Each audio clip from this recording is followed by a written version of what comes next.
عايز اقول لك على مفاجأة ممكن انت ما تصدقهاش، ان فرصتك وانت في الكلية ان انت تشتغل وتلاقي شغل احسن بكتير قوي من فرصتك بعد ما تخلص كلية.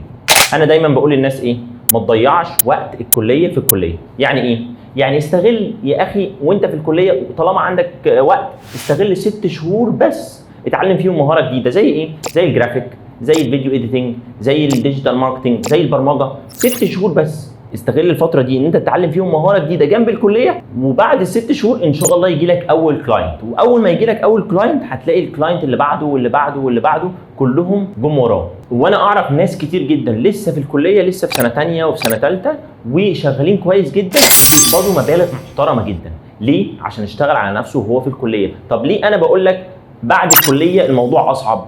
عشان بعد الكليه كل دفعتك فاضيه، وكل الناس دي عايزه شغل، وكله مخلص فتره الكليه فعايز شغل، عايز يقبض. مفيش حد هيخش لسه عايز يتعلم، او حد عايز يخش تدريب مثلا في شركه او حاجه. لا، اغلب الناس اللي مخلصه الكليه عايز ايه؟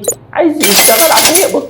لكن انت في الكليه ممكن تقعد شهر او 2 بتتدرب، ممكن تشتغل كلاينت ما يديكش فلوس، ممكن تشتغل مع كلاينت ينصب عليك. كل الصدمات دي لما تاخدها وانت في الكليه جنب الكليه بتاعتك مش هتاثر فيك قوي. لكن لما تبتدي تتعلم بعد الكليه، تبتدي تتعلم مهاره جديده، هتحس ان الموضوع تقيل، وان انا ايه؟ انا ضيعت كل سنين الكليه دي وفي الاخر لسه هتعلم تاني. فالناس بتكسل، بتقول لك يعني بعد كل التعليم ده انا هتعلم تاني. انا عايز اقول لك ان انت سواء في اي كليه اي كليه دخلتها هتفضل بعد الكليه بتتعلم، سواء في المجال بتاعك او في اي مجال تاني. ولو عايز تعرف ايه افضل المصادر اللي تتعلم منها المهارات الجديده دي، اعمل لنا كومنت في كلمه مصادر.